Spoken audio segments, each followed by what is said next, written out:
Hey everybody, I'm Madeline Sklar with my fabulous co-host Keith Keller, and this is Blab About Twitter.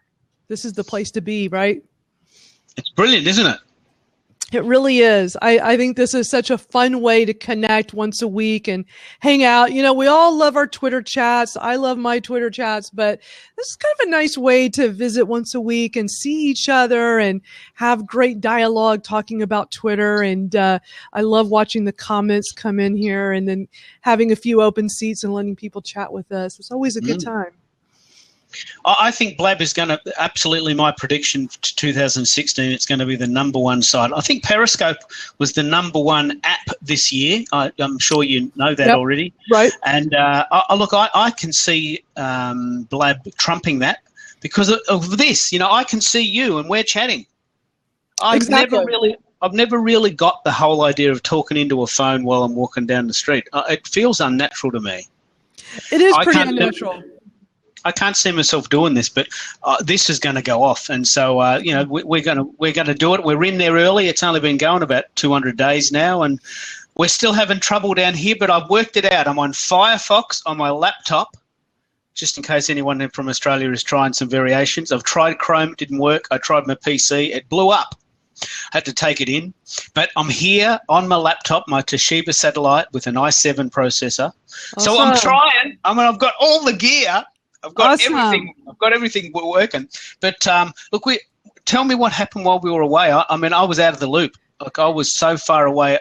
I don't even. I know you've been gone a while. Twitter's made some changes while you were gone. I thought we would talk about that today. Talk about some of the newest things going on with Twitter. And here's a question that came in: is Twitter going to take over Blab? Wouldn't that be a good idea? I would love that. I would love to see that happen. Great question, Chris. I think, wouldn't that be awesome? You know, I love how Twitter is so intertwined with it as it is. You know, a lot of people say that they get on Blab and all of a sudden they got 20 new followers on Twitter, like instantly. You know, I think it would be awesome if Twitter bought them. I think that would be great. They were at one stage going to buy SoundCloud. Did you hear that story? That who was going to buy SoundCloud? Twitter was talking to SoundCloud. Yeah, that was a while back, right? Yeah, so they're obviously in that phase of buying stuff. I mean, I think Blab is the coolest thing. It's my second favourite site in the whole world, other than Twitter. So it would make sense if they bought it. They could do so much with it if they did, couldn't they? I totally agree, and I think we're going to see Blab really explode, like you're saying, for 2016. You know, I remember when Twitter was just us techies using it, and it blew up because Ellen DeGeneres started using it and CNN started using it. And I remember it blew up also because there was an American who got thrown in jail in Egypt. I don't know if anybody remembers this. He was thrown in jail in Egypt. He tweeted that he was in jail, and it made international headlines, and all of a sudden everybody's talking about Twitter. So I feel like with Blab, we're like on the verge of this. Like we just need a celebrity or two, like big A-listers, to help it get into the mainstream and maybe get CNN on board or some big news agency. I would love to see this like really expand and grow, because I still have people that tell me, what's Periscope? So Blab, they're not getting it yet, you know? So I think it's still going to take a little bit of time, but hopefully we'll see the mainstream get involved. But yeah, we're all in this early. So everybody here right now, we're like a special club. Okay. So, you know, I was blogging before, like years before blogging was cool. Like I was on Blogger in 2000. I don't think people heard the term blog until, you know, a few years later. When you're doing things early, it makes a huge difference. So everybody here right now, like, also go start your own blabs. Like, it's great you guys are here with us, but come up with something like Keith and I, you know, blab about Twitter, you know, it's cool, it's hip, and come up with something unique, and you are going to be just so much further ahead than everybody else. People are going to start copying you is what's going to happen. So anyway, Keith, we've had some great guests while you've been away. We had Dawn, who's here in the chat room. Dawn from Twubs. She's been great. She was a great co-host. Yeah. Yep. She was awesome. We had Adele DeMeyer. She was a great co-host, and she co-hosted twice with me. We've had some good times here. We've been missing you, but we've been having great times talking about Twitter, talking about new things, talking about marketing and strategy, and just hanging out and having fun because this is such a cool group of people. Well, let me just tell you what I've been doing while you've been away. I have listened to every single one of your Twitter Smarter podcasts. Oh, cool! And I want, if you haven't already done this, this is your homework for the week because you give homework in your podcast. My homework is I want you to find the Twitter Smarter podcast, and I just want you to work your way through them. I was on a bus at 1,800 feet in the mountains of Laos, having some sort of weird drink, chatting to a monkey. And here I have got my iPod on thinking, I'm learning stuff from Brian Fanzo. I'm learning stuff from Britt Michaelson. Britt Michaelson. She was great. That was a good episode. I listened to every single one. And I love the format. Every one, so I just downloaded a few at a time because each of the hotels have Wi-Fi, and I just sort of listened to a few on the run. So that's your homework this week. I want you to listen to the Twitter Smarter podcast. There's about 25 now. And each of them has a nugget. Like I discovered Nuzzle because of you. Yep. I discovered Juice. That's the coolest site in the world, Juice. Juice is awesome. When Peg Fitzpatrick said that, I had never heard of it. It's interesting because a lot of these tools I've heard, and when Britt Michaelian said Tweet Jukebox, it was like, okay, I've had enough of these people say Tweet Jukebox. I'm on it. And I fell in love with it. I've even interviewed the CEO of Tweet Jukebox, and that's coming up. Tim Fargo, that's coming up. But yeah, Juice was a great surprise. That I use that every single day. I love it. It is so good. So for those of you guys that are like, what is Madeline talking about? Are you doing the link? I hear you typing, Keith. The link, I think, is juice.li. It's only an iPhone app. It's only an iPhone app. It's not available on the. It's owned by Paperly, isn't it? Yeah. Paper.li is the people behind it. And let me tell you about these people at Paper.li. They're so cool. So, you all see that all over Twitter, that whole, Paper.li with that, what is it? It's like the, where it sends out that like paper thing. What do they call it? Like paper. I don't know. I don't use it, but I see it everywhere. They also have a Twitter chat called Biz Heroes, and it's really, really good. So Biz Heroes, it's every Tuesday, I think. Today, right? Tuesday afternoons, I think. It's at a weird time for me. I can't take part because they're in Switzerland. That's the unusual thing. They're a Swiss company, although the actual main player is actually from Melbourne, from America. But I tell you, a really cool thing, I've been on Paperly for a very long time, and as a present to me, they gave me a pro account, and I set it up here at Twitter for Creatives. So if you want to see what Paperly looks like, there's a free version. It's completely free. But the paid version, which is $9 a month, lets you put a banner on it. And it's like my own little newspaper with me and all my articles. And it just syndicates my Twitter feed. And it's all to do with your exactly the same feed as your Go Girls. See, I didn't know any of this stuff. Actually, I heard your whole history by listening to you on podcast. We didn't actually know this. I didn't know you were tweeting about music. I've done some cool stuff. Yeah. Yes. I've been an online marketer for 20 years, and it all started in the music business. And Cheval said that Biz Heroes Tuesday, 1 o'clock Central, says 2 o'clock Eastern. Great Twitter chat. So I was a guest on it recently, about a few weeks ago. It was really, really good. I really enjoyed it. Did Roy make it? Oh, yeah, there he is. Roy. Hello, Roy. Gosh, we got some awesome people. I just want to do a quick shout out. So Roy's here. We've got Paul. I love Paul. He's awesome. Liz is here. Cheval. We've got Matthew. We've got Craig. We've got Gabriella. Hey, girl. So glad. This is just so awesome. Chris is here. I'm here. You're here. And Dawn. So great group of people. Hey, Dawn, you want to come on for a minute? And why don't you come over here and promote your awesome Twitter chat, your Twubs chat, because I want everybody to know about it. And plus, you're just so awesome anyway. And then in a minute, we'll talk about some of the new stuff that's been going on that Keith's been missing out with Twitter. Hey, girl, how are you? Hey, doing well, you guys. Yeah, so Tuesdays are the big Twitter chat day for me. I don't know what happened, but Tuesdays. So at 10 o'clock, I do my Twub chat, which was so fun today, talking about really using Twitter to amp up events, kind of like the top 7 tips. So we did it from the event planner perspective today, and next week we're going to do it from the attendee, how to make events more exciting when you're a little prepared. So, but man, I learned a ton from you guys. And Keith Keller, you just pop up everywhere. I'm not even in the same. I'm not even in the same universe, and I'm still hanging around, aren't I? Yeah. I mean, I was actually in Laos on my iPod, listening to Madeline. I'm tweeting Brian Fargo, on a bus in Laos. I mean, that's the world so we awesome. live in. With a monkey. Yeah, I think there was a monkey involved too.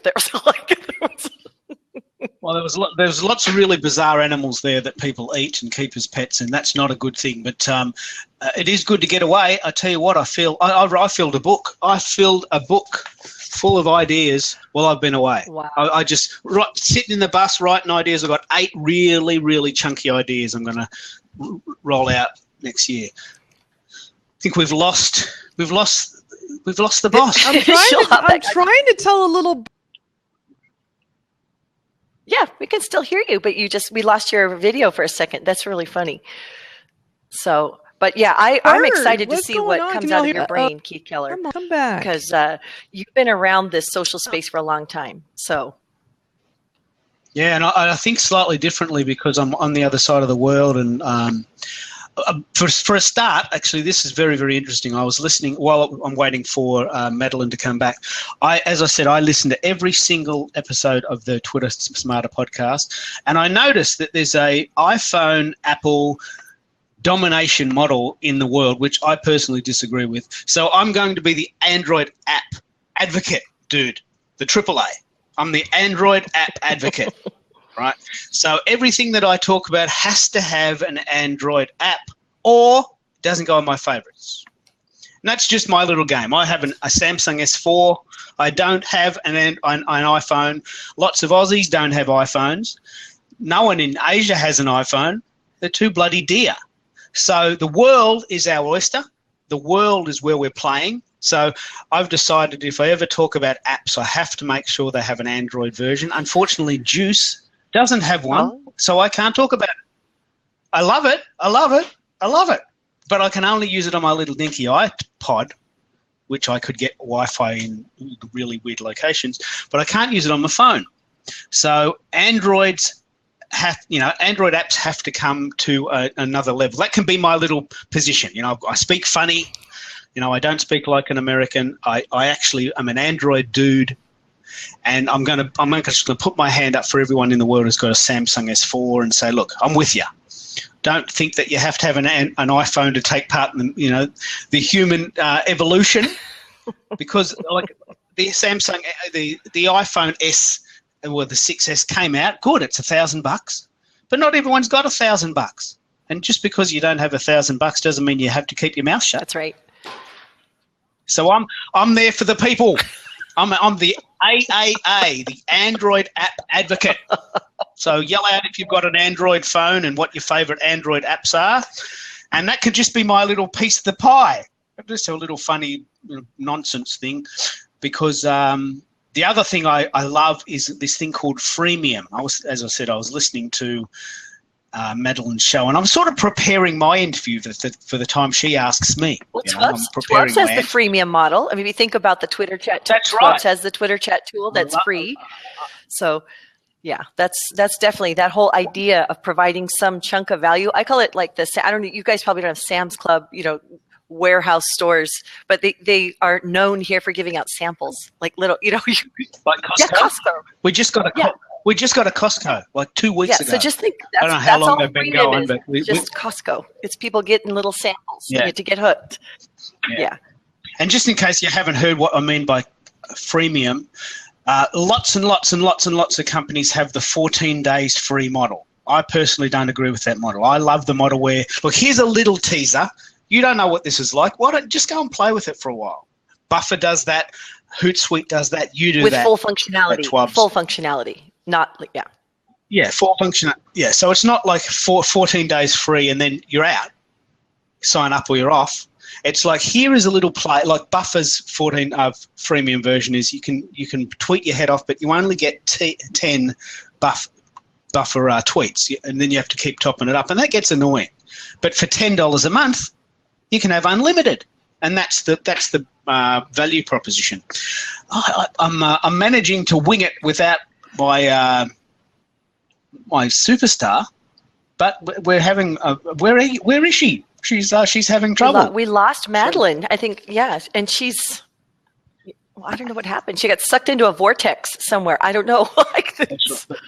But thank you, Gabrielle. You're right. There is it's a quadruple A, the Australian Android App Advocate.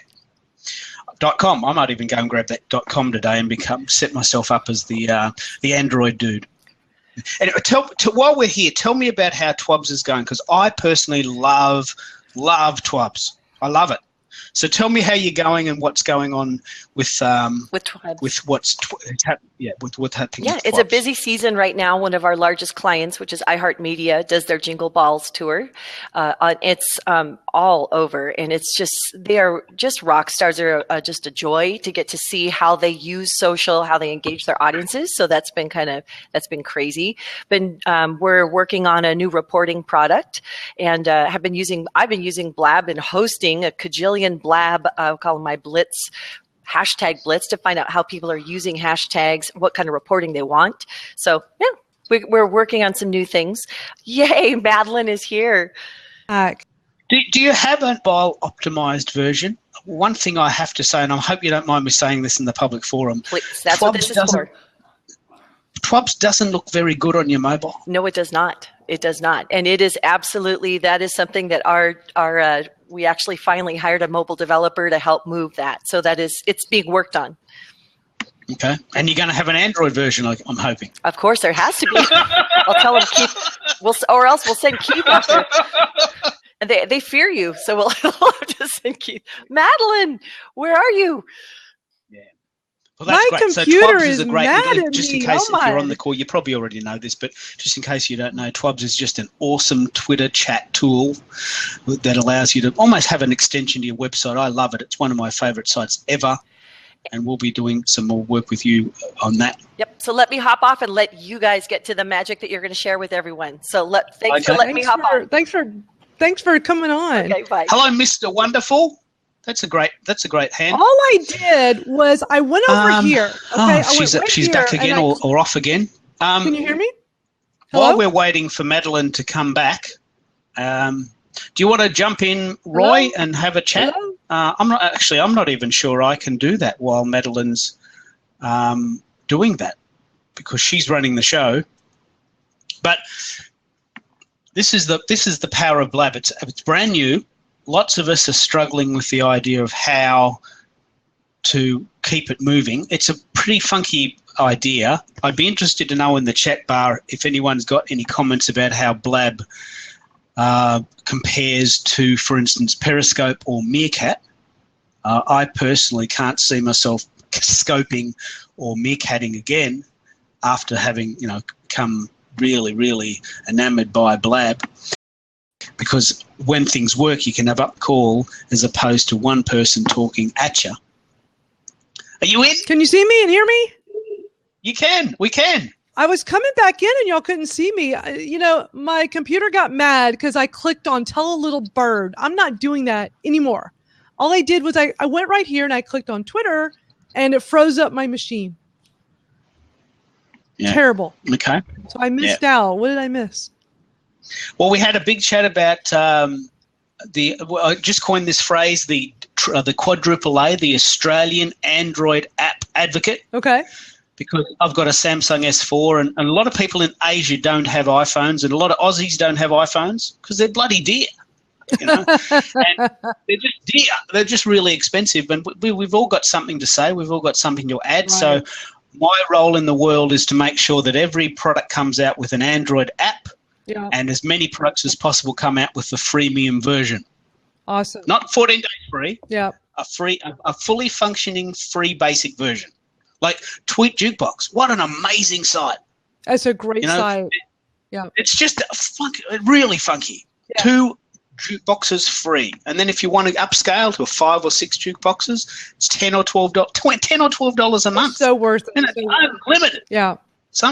Can't wait to hear that interview. Well, I'm so glad you listened to all the episodes of my podcast and you learned so much. What I love about it is not only, as you know, having the guests talk about their best Twitter tips, but I ask every guest to share their best Twitter tools. And so in doing that, learning about Juice, learning about Tweet Jukebox, there are so many great tools out there that help us better utilize Twitter. So, gosh, we could devote an entire episode of this just to tools. Well, we should. We really should.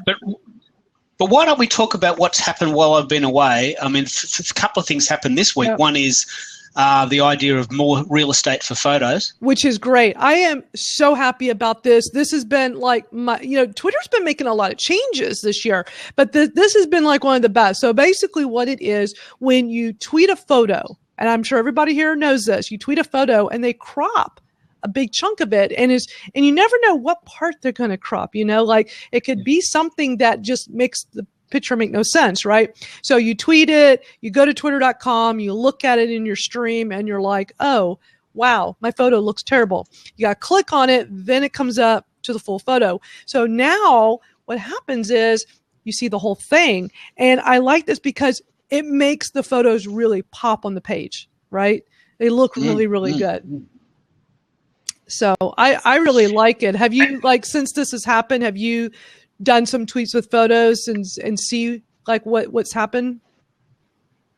I haven't had a really good look because my PC broke, but one site, I don't know if you know this site. Do you use TwitShot? No, I don't use TwitShot. I do. Have you heard of it, or did you? Oh yeah, Did you? Yeah, I'm familiar with it. So what TwitShot used to do is exactly what you just said.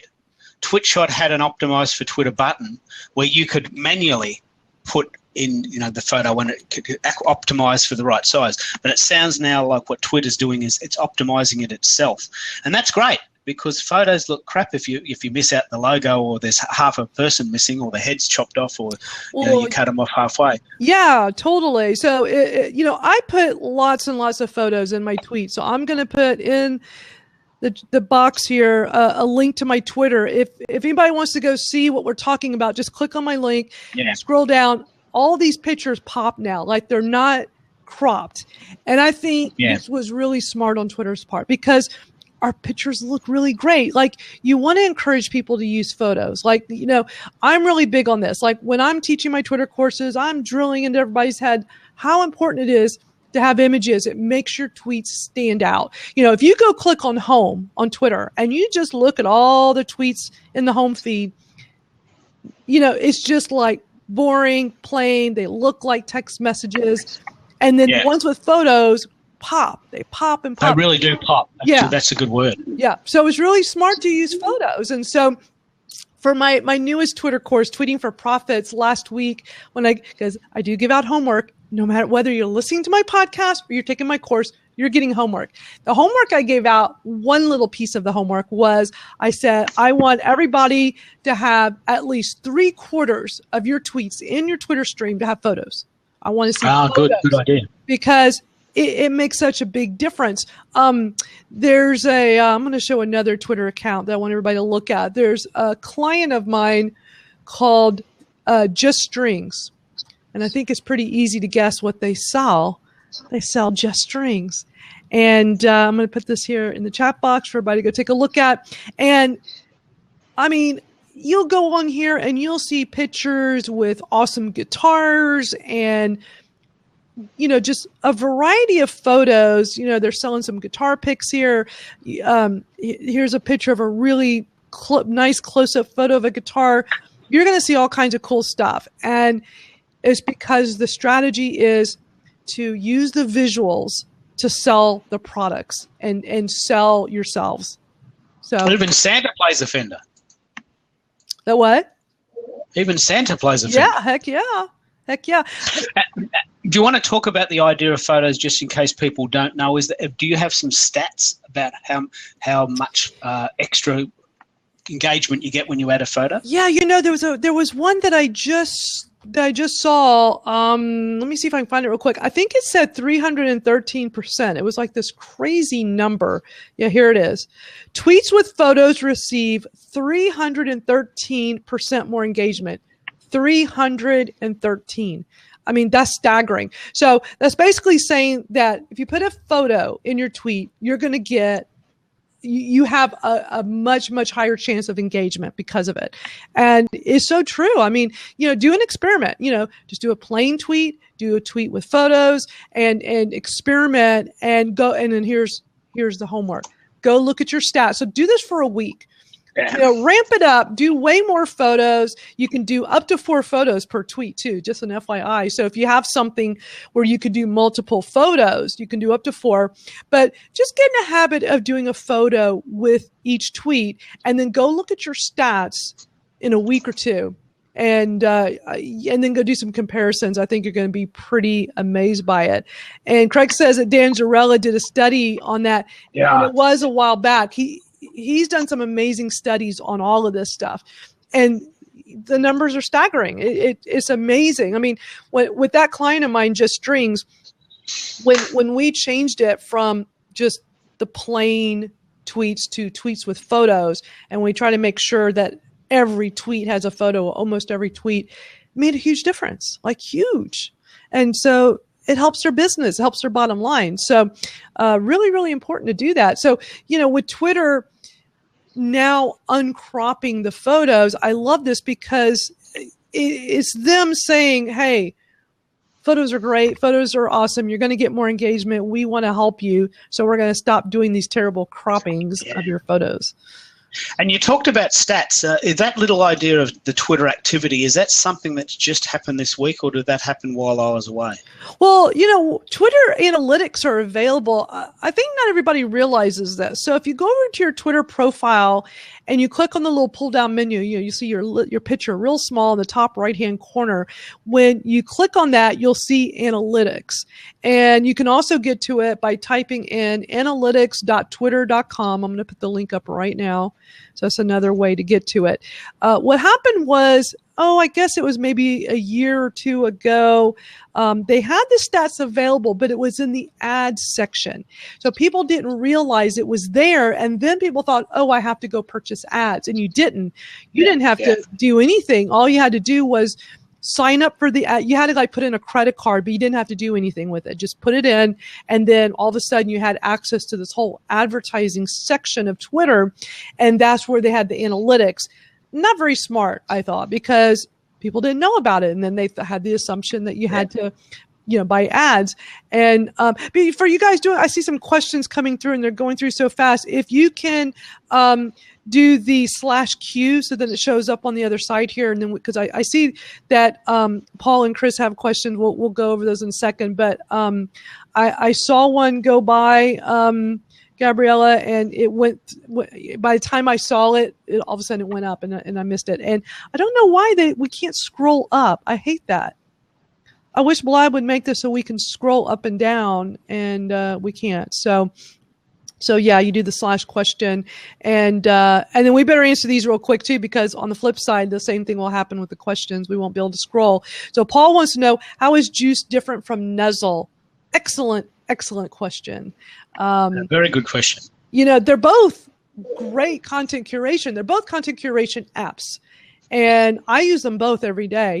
They have their pluses. Juice is something where, it just gives you 10 great articles every day. You just go through them, you read them. If you want to tweet them out, I use Buffer. So I put them all into my Buffer queue, the ones that I like. I mean, it's great to use it to educate yourself and read the information, and then take it and go and share it. So I like that. And then you got Nuzzle, which is taking the tweets and Facebook posts of your friends and letting you know what's popular. When I did the episode with Jonathan Abrams from Nuzzle, that's the most recent episode. That's episode number 26, just came out last Friday. And with that app, I was telling him that during the interview, I said, well, I'm looking at it right now, and I see that a bunch of my friends have tweeted an article about Pinterest. Now, I share a lot about social media, but it's mostly geared towards Twitter, a little bit of Facebook, a little bit of everything else. I don't really tweet that much on Pinterest. I will from time to time, but I don't make a point of it. It's just if I happen to be reading something. But to see that, I think it was like 9 of my friends had tweeted this. I'm like, okay, this is something I should go look at, and I should probably share because it's popular. It's a popular article. So things like that, with Nuzzle is really cool. I really think it's so great. Oh, wow. The questions went down so fast again. So now, shoot. Okay. Sorry, Gabriella, yours went down to the bottom. I wasn't even paying attention. Gosh,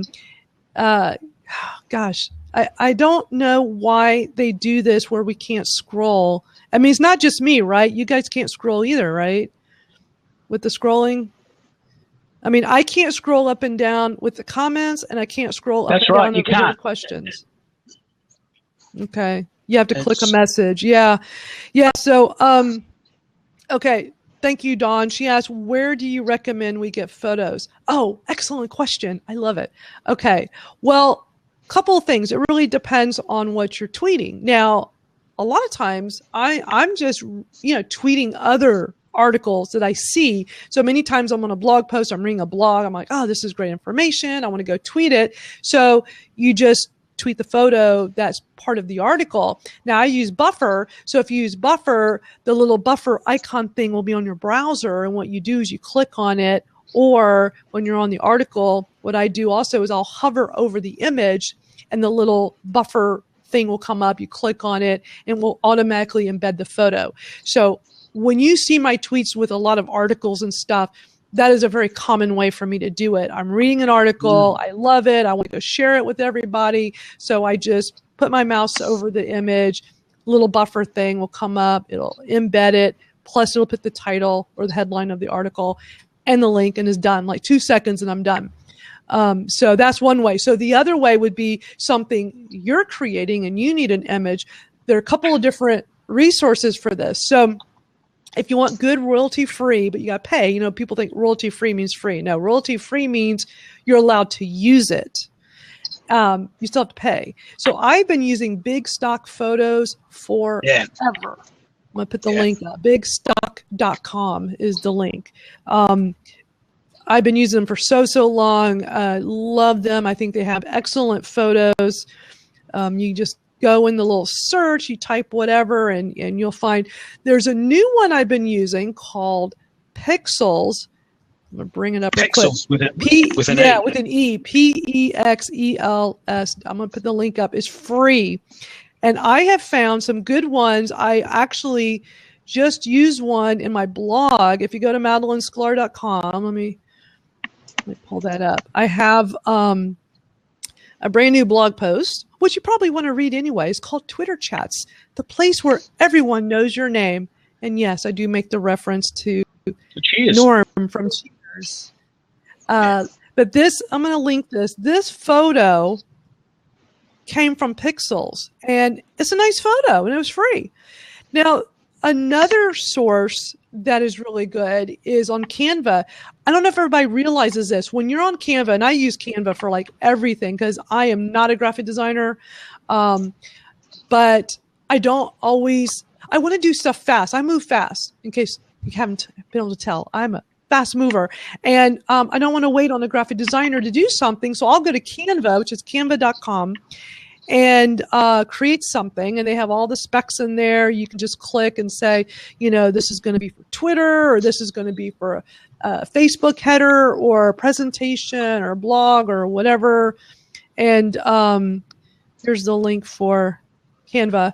And you can go create these. Well, you can upload your own images, but also there's a search box at the top, and you can go and search for images. And here's what's great. And I've been doing this too on my blog. I'm going to find one that I use for this as well. So what you do is you type in keywords, and I'll usually do something like computer or people or business or whatever. And what it'll do is bring up a whole bunch of photos, and some of them are free and some of them or $1. Yeah. Like that's the most you pay is $1. Now, the image that I've been using to promote this blab about Twitter was an image I found through Canva. It cost me $1, but here's something to keep in mind that I figured out with this, that it could turn costly. Now, you'll pay the $1 one time. So it's a one-time fee. You go create something, you pay $1. But here's the catch, which they don't tell you up front. You have to figure it out. Since I figured it out, I'll just share it with you guys. I know Dawn's like taking lots of notes right now. You ought to be like our little weekly scribe and like, take the notes, and maybe we start like a little, let's start like a little Facebook group, like where we can chat throughout the week and share even more. But we ought to like have something where we can have notes from this for people that are here and people that can't come here. So anyway, here's the trick with the $1 photo. You can create multiple things. So like when you're in Canva, when you're using it, you have, the specs, you create whatever. There's a little button to duplicate it. So it'll bring another one right underneath, and you can just keep doing the same photo. And I'm working on a presentation right now, and that's what I've been doing is I'm using this one photo, but putting different text on it. So I only will have to pay the $1 one time, but I want to wait till I'm done with this, because here's the kicker. Once you pay the $1 and you now have it, you're allowed to use it, you have 24 hours to still use it. And then they'll charge you the $1 again. So here's the problem I've run into, Keith, is that photo, that keyboard photo I'm using to promote our little blab here, I love that photo, got it at Canva, cost the $1. Well, I didn't know this at first. So I go and I create this, and here's what I've been doing. I've been putting the date, right? I like put the date each week for this. And what happens is next week I go into Canva and I'm like, oh, let me go and put in a new date. It wants to charge me $1. So I'm like, well, wait a minute. That's not cool. I already paid the $1. That should be it. So this is a way I think that, you could end up paying a lot more. You got to think about like how you're using this. Now, what I started doing is I went and I created, because I want the date. I want the date because we're doing a weekly thing. I don't want it to be too generic. I think it's worth paying a few bucks from time to time so I can do that. So I'm doing like a month at a time. So what I did is I went and I created for the whole month and paid the $1.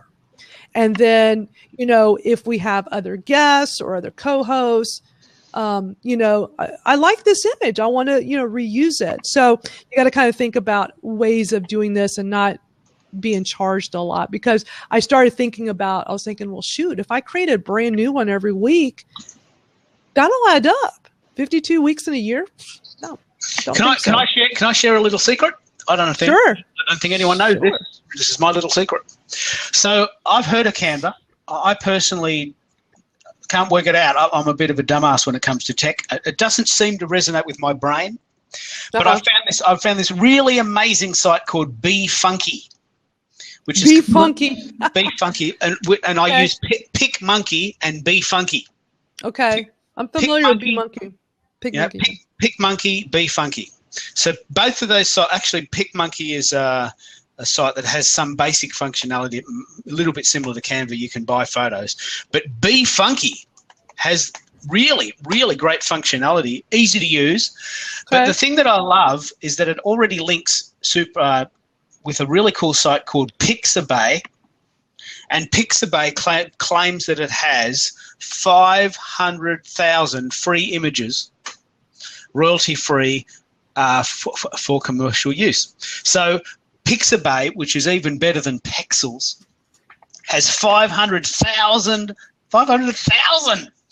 images that are all great.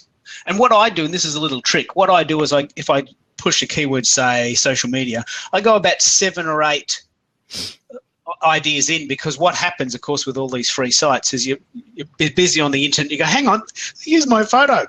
Someone else has gone in there and found that cool photo.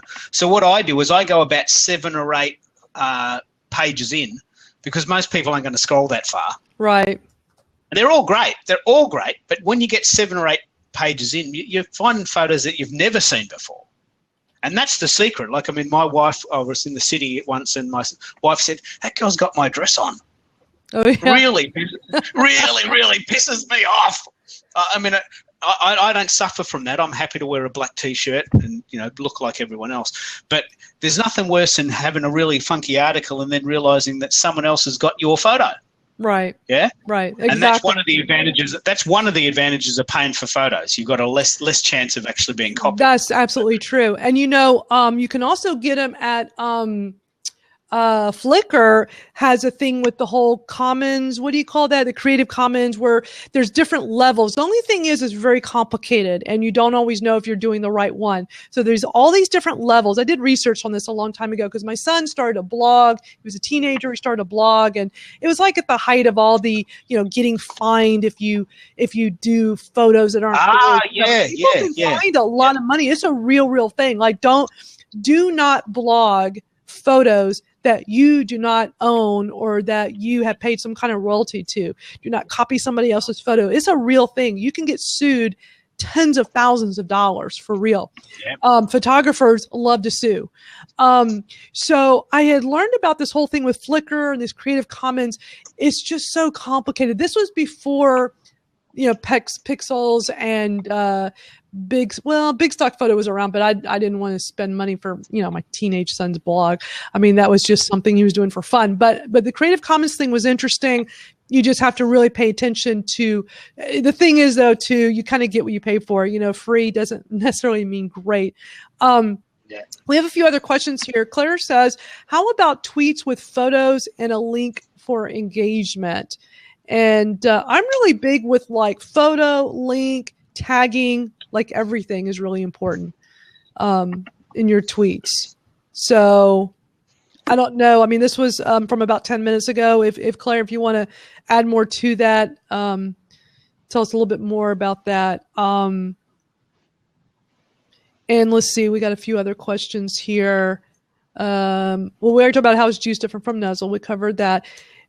And then is Twitter going to take over Blab? Okay, I think we covered all the questions that were pending. And Chris, thanks for the tip on being able to delete the questions over here on the side, and then that allows me to see the others. Brilliant. I think we're all learning new little tips with Blab every day because they keep making all these little changes. So we got the cropping on Twitter. What else was new? There's been several things while you've been gone. What about the idea of the actual stats being on the page now? I mean, from my understanding, that only happened on Monday. No, that's been there for quite a while. You mean where you on your tweet where it has like the little stats icon, you click on it and it shows your tweet activity? That's been there for like all year. That's been there for a while. Maybe not here. Okay, maybe that's the first time I saw it here. Okay. Maybe that's Australia. So. Yeah. Yeah, but the idea of stats is very important. What else happened while I was away? You chatted to Adele and you chatted to Dawn and also Roy, who we can bring on if you want. What was the insights that came out of those 3 weeks, and was there any homework or that you gave? It's like people? A blur. I go at 100 miles an hour. I do so much in a week. I don't even remember. We covered so many different things. Dawn, well, one thing I would like to ask. Yep. What about your new course? Profits from Twitter. We get this question all the time. Okay, Twitter's fine, Blab's fine, Pinterest is fine, but how does this relate to income? Can you talk a bit about your course and how you're now starting to realize that you can make money from tweeting? Absolutely. Yeah. I mean, that's my course I have going on right now called Tweeting for Profits. And what I'm teaching is all the stuff we do and how we, take the big picture of like all the daily stuff we do and translate that over into sales, because we can make money using Twitter. And it's not necessarily like, oh, I do a tweet and I get $10. I don't mean it like that. I mean in the sense of building relationships. Let me give you this scenario. My podcast, I launched it June 1st. I was in pre-launch the whole month of May. I was using Twitter to connect with people I wanted to interview. And I'm talking about big deal social media people. I'm talking about Kim Garst, Pat Flynn, Brian Honigman, Mark Schaefer, like really top superstars on social media. And I used Twitter to do this. Now, by doing all of this and building the podcast, it has elevated my presence as a top Twitter marketing expert, top social media expert, all of that, where I get a lot more work because of it. I am getting the accolades that go with it. I have been invited to speak at events. I have been invited to be the guest on so many Twitter chats this year since launching the podcast. I've been on Buffer Chat, which is huge. Of all of them, the biggest one was Buffer Chat. Theirs is really, really big. I've been on so many podcasts. There was a brand new one that was just released. All of them, they had me talk about Twitter. All of this helps my career. So a lot of what I'm teaching in this course is about the strategies we're using that will get us to the big picture of more work or more whatever it is that you're trying to do. So I'm very clear that it's not, here's how to make a tweet and get $5, It's, working smart. My motto for like the last 15 years has been work smarter, not harder. And that's why I love tools so much, because tools will help me work in a much smarter way. That's great. If I get $10 a tweet, I could retire real soon. Me too. Shoot, I think I only need like $1 a tweet. So you just want to kind of change your mindset and be thinking about, how can you use Twitter to get new connections with people that you want to work with? I mean, here's another example. I have met a lot of amazing people on Twitter chats. Okay. And so there's a whole handful of these social media experts that are kind of like at the same level I'm at that I met on Media Chat. Media Chat is every Thursday evening at 10 o'clock Eastern. It's been around for years. It's a really, really great Twitter chat. Highly recommend it. That's where I met Adele DeMeyer. I love Adele. Her and I are doing some collaborations. I met Matt Dietrichs from Hootsuite, who I ended up interviewing for the podcast. So he was episode, let me look on my wall here. He was episode number 8 back on June 17th. So he was one of the earlier podcast episodes, Keith, that you listened to. And so with Hootsuite, and he talked about social listening, which was it was a really great episode. So making these connections are so invaluable. Also, through all of these connections I've made through the way I use Twitter, I was able to get a mentorship with Michael Stelzner from Social Media Examiner. Now, if anybody here knows what Social Media Examiner is, social media marketing world, you guys know that's a really, really big deal. Michael Stelzner is one of the top influencers in social media. Everybody listens to him. And he chose me to mentor. Can you talk a little bit about how that's going? Do you want to? Are you at liberty to speak about that? We've only, I don't think I can say a whole lot about it, but we've only had one session so far. We're going to do 3 sessions. But he's just been giving me some guidance and advice on the way I've been branding and marketing. So here's what's really interesting. This is the first time I've had a mentor. Now, I highly recommend everybody get a mentor or mentors. The reason why I haven't really had mentors is because I was always the first doing everything. I came from a whole different industry. So in the music business, I was the first one to start an online community. I was the first one to do a Twitter chat for musicians. I was the first one. I used to do teleseminars back in the day before webinars. We did them by phone. It was like a conference call. I used freeconference.com. I used to do these every month. Nobody else was doing this. So, I was always doing these cool, new, innovative things and using the technology, using the whatever the coolest new thing was, and capitalizing on that. But there was really nobody else for me to look up to. So I was the one helping people and mentoring people. So what happened was I did this pivot I still work with people in the music business, but I went from music business to coming over here where I'm at now with you all this year with working with small business owners, entrepreneurs, solopreneurs, all different types of businesses, and not be just music business only. And so it's opening up a whole lot of doors by doing this shift. So having a mentor like Michael Stelzner is extremely helpful to me. Is stuff, things we talk about are things I know. I mean, I'm a branding expert. I've been teaching people how to brand for the last 20 years with online marketing. But just to have somebody of his caliber to talk to and get advice from is really, really cool. I owe that to, the connections I made through Twitter, the podcast for sure. And I'm writing my first book on Twitter marketing, of course. I think that would be pretty obvious. So it's really exciting, I'm really happy about all this.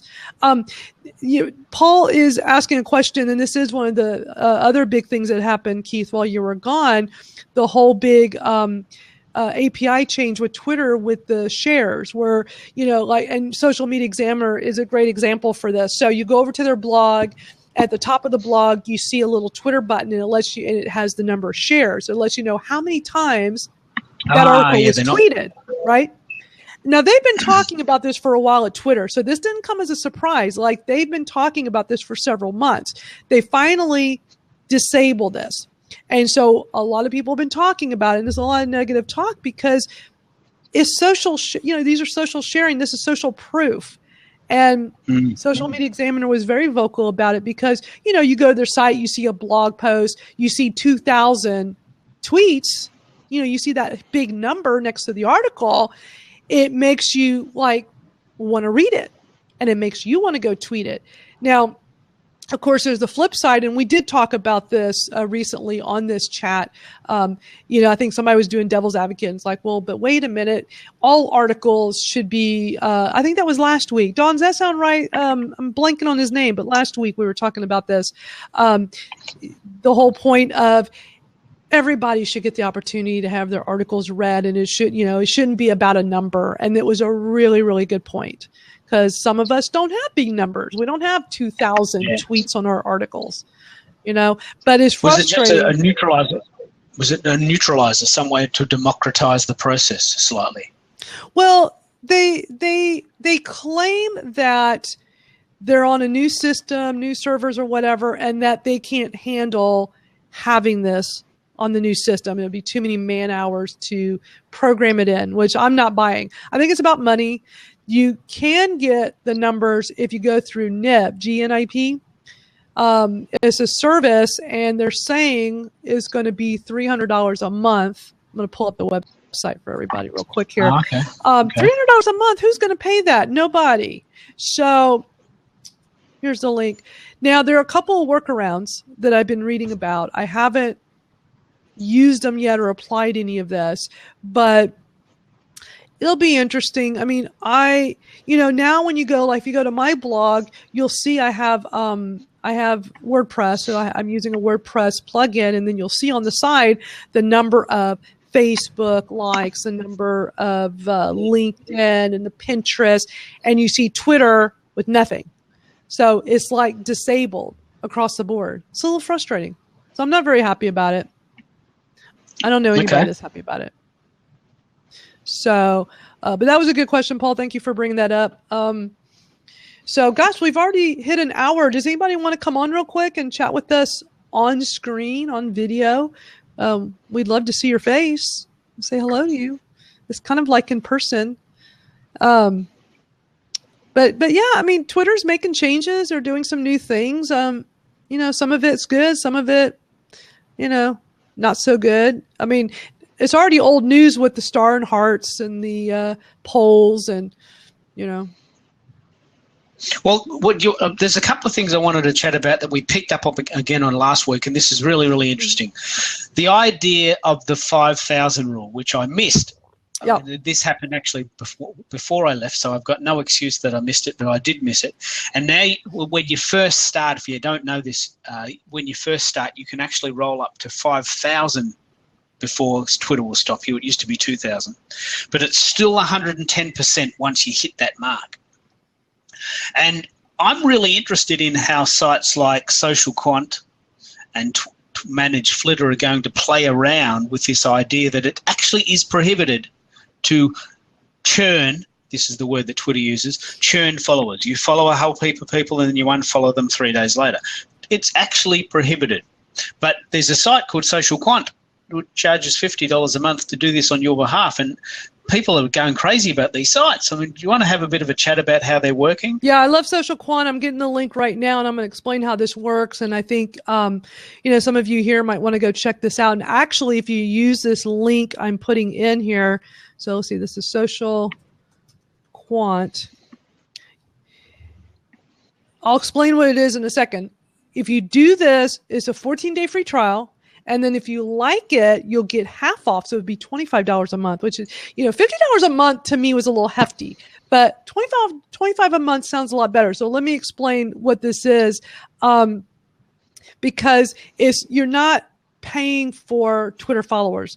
I think sometimes people think that a service like this, there are services out there like it, and they're terrible. I have this new client, and she was doing that. She was doing one of the services where you pay to increase your followers, and it was all crap. I said, no, stop that right now. Do not ever do that again. If you want to build your followers, you do it manually, but there's also this service called Social Quant, and Social Quant really is just doing what we're doing manually. Yeah. And is doing it a lot faster because they're doing, using an algorithm on a program. So I've interviewed Mike Koala. He's the CEO. That's on an upcoming episode of the Twitter Smarter podcast. And, try it for 14 days. You put in keywords. Now, here's the thing about this, though, is you don't want to overload it with too many keywords. You don't want to do too little. You don't want to do too much. The sweet spot is like 15 to 20. So you come up with really, really good keywords. So for mine, I have like social media, Twitter marketing, podcasting, all the keywords that I would type in if I was searching for people I want to follow and meet. And it is getting me some great followers that I'm having great connections with. So my numbers have been rising very steadily. I have I see a lot of stuff coming through on the, I just want to make sure I don't miss any comments on here, because you're not paying for followers. You're paying for a service that's taking your keywords and using that to target followers. And they filter out the crap. That's the beauty, is filtering out all the crap. So you're getting really good quality profiles out of this.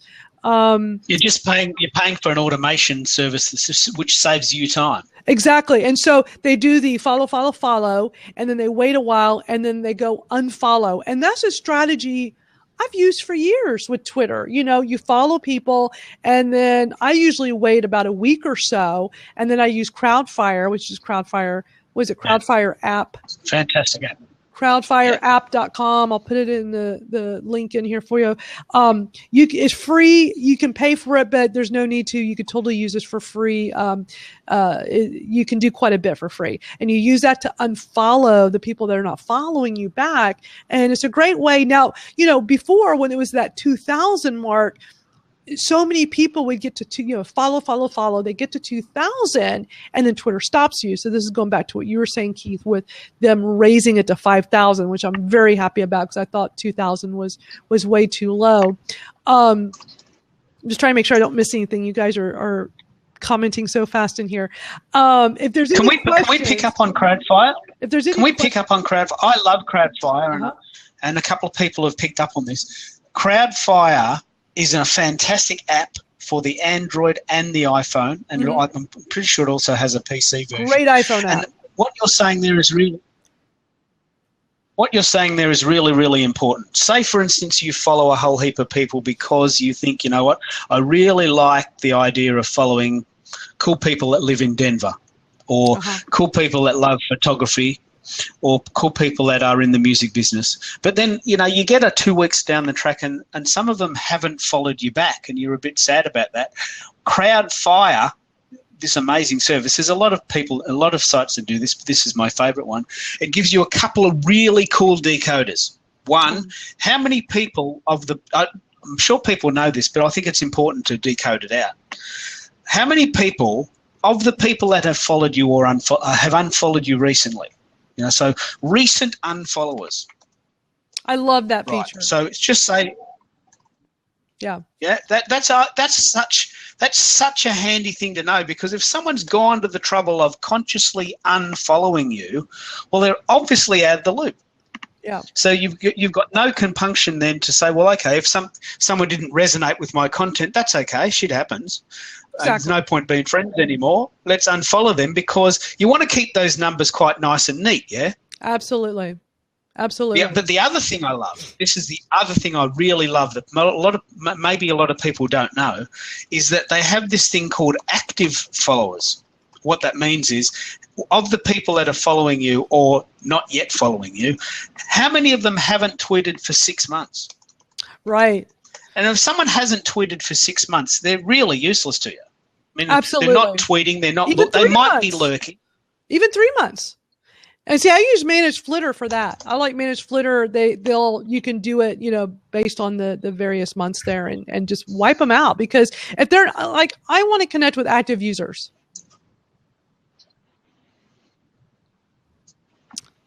But that's a good point you brought up. Yeah. So, but one of the other things I wanted to mention is you had an article this week where you got, I think, 228 followers in the week running an experiment with, what was it called? AppSumo? Just Sumo? You ran a blog post. I'm just reading some of your old blog posts, but you ran an experiment. That's one thing that you and I have in common. We're always constantly running experiments with these cool sites to see what works and what doesn't. You want to shed some light on that experiment you ran and share some of your findings? I'm trying to figure out which article that was. Is that the one where, it's one of my older picture ones, has got right? It's got a picture of a blue enter button, but it actually has the Twitter bird on it. The Twitter, that was an article on Twitter polls. Oh, okay. Well, you did. I think you didn't you run an experiment recently where you tried a site? You got 228 followers in the week for trying their free. It might be Social Quant. Yeah, it's not a recent article. It's not a recent article. The one where I talk about doubling. I'm bringing up right now how I more than doubled my. Yeah, that was from April. That was what threw me off. How I more than doubled my number of new Twitter followers in 1 week. And then this article. Let me get a link for you guys here if you want to check it out. Here's what happened. Antonio, you're thinking of Sumall.com. That's Sumall. Yeah, Sumall. Sumall.com is a great free service for stats that I love using. Let me get the link in here. Hope we're not overloading you guys with all this information today. I can do this all day, but I can't because I got my Twitter class to teach in a little bit. What happened was back in April, I used Sumall, and Sumall has a feature where it will tweet out your stats for the week, and part of it will be the number of new followers. And so I saw the tweet, and it said that I had 238 new followers. And I was thinking, oh, okay. I want to, or actually the week before, I take it back. That was when I did the experiment. The week before it was 105. And that's with me doing nothing. So me doing nothing, I can easily get at least 100 or more new followers. And so I went back and looked at the numbers. It was like 94, 149, 82, 105. I thought, you know what? I'm going to do a little experiment, and I'm going to actually try a little harder. I'm going to spend 10 minutes a day and spend a little more time getting Twitter followers. And I doubled my number. The next week I went from 105 to 238. So that's what I talk about in this article about just taking the time out of your day. And we can all do this. We all have a few minutes where you can just sit down with your iPhone or your Android and just go. And the thing is, one of the things I like about this is something I actually like about Twitter. I don't know about everybody here, but something I actually like is you're on somebody's profile. So I might go to Dawn's profile. It's like, let's see what Dawn is tweeting today. And when I'm on there, it'll show me 3 others I might like. I love how their algorithms are finding people based on how I tweet and my bio. And it will start a rabbit hole is what it'll do. And I talk about this, my new podcast episode that's about to come out with Unga. I talk about that. You go down this rabbit hole, you find one that leads you to another, and an hour can go by. And I've sat here and I've just connected with a whole bunch of people. So 10 minutes is nothing. We can all do it and totally increase our followers dramatically. But we can also go use Social Quant and you'll be blown away. Absolutely blown away. So Social Quant just does what you've just done there as an automation process, yeah? Automation, absolutely. So just think for a moment. I'm going to pull up my social quant so I can read off some numbers. Just think for a moment, if you took 10 minutes a day and you use social quant and you're active on Twitter chats, if you do 2 or 3 Twitter chats a week, you do all these things, you will be blown away by what you get on Twitter. You'll just be absolutely blown away. So let me show on social quant. I've been using it for 134 days. My growth in followers is at 23%. Now, because I have a lot of followers, that's, if you have a lot less followers, your numbers, I have a client and it's like 80 something % growth. It's crazy. I'm about to hit 40,000 followers. I'm like I'm at 39,912. So I'm like literally minutes away from hitting, I'm trying to find my start date. So it looks like it was in the beginning of August. So, and I had 32,000. So I've gone from 32 to 39 in 134 days. And that's with, good targeted keywords, and monitoring it and tweaking it. You can easily go in and tweak it. So, if you guys try these things, I think you'll see some really great response. And, give it a try. See what you think. Hey, Samantha, thanks for joining us. And Kim, got some new people in here with us that just dropped in. So nice to see everybody chatting it up in the chat room. And Dawn says some non-active users need a push or reminder about why Twitter works, and they may need to pay me to help them. Yes, absolutely. They could pay all of us to help them. Well, I think you're sort of alluding to the fact that you've got a Twitter class. I actually want to wrap up with one question. I'm happy for you to wrap up. It's your show. Yeah. But I really want to play out the Periscope versus Blab story. My gut feeling is Periscope is going to go away. You think I'm so? Hoping, Periscope versus Blab. My gut feeling is that Meerkat has almost already gone away. Yeah, Meerkat that's a real shame. I was all over Meerkat when it was brand new before Periscope. I was just loving it. Brian Fanzo, he and I were just always on there, and all these other people coming in and joining us, and it just like grew and grew and grew, and it was so cool. And then we kept hearing about Periscope coming, and I wasn't surprised that it took over because it's owned by Twitter. And I eventually moved over because I had more followers over there. I didn't even do anything, and I had more followers over there. So it really showed the power of it being backed by Twitter, because here I was active on Meerkat, using it, building up followers, and then I go over to Periscope and I had more followers, and I didn't do anything. Yeah. So it's not going to go away, but someone's just said there, and thank you so much for mentioning that, they're adding some increased functionality. Because this idea of a solo show, I just cannot relate to that personally. I don't want to do them. I don't find them interesting. But do you see some value in this? Do you teach the idea of Periscope being do you want to enlighten me about what the value is of Periscope? I don't know if I see the value proposition. Here's the thing about Periscope. First of all, a lot of people are afraid to use it. A lot of people are not comfortable doing this, and talking to themselves, because you see yourself when you're doing this, right? And you don't really, it's a weird way to communicate versus this. This is amazing. And I love being on Blab. I think Blab is better than Periscope. I did Meerkat, moved to Periscope. When Blab started, I ditched Periscope because I think this is a much better way to communicate.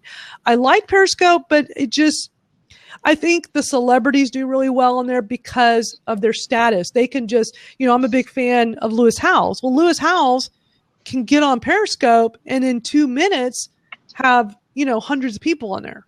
Most of us, that's not going to happen. We'll be lucky if we get a handful. And so you watch all the big people do so well with it, and we all struggle, and we have to be consistent and try all these new things. And I tried a variety of things with it. And over time, I'm like, you know what?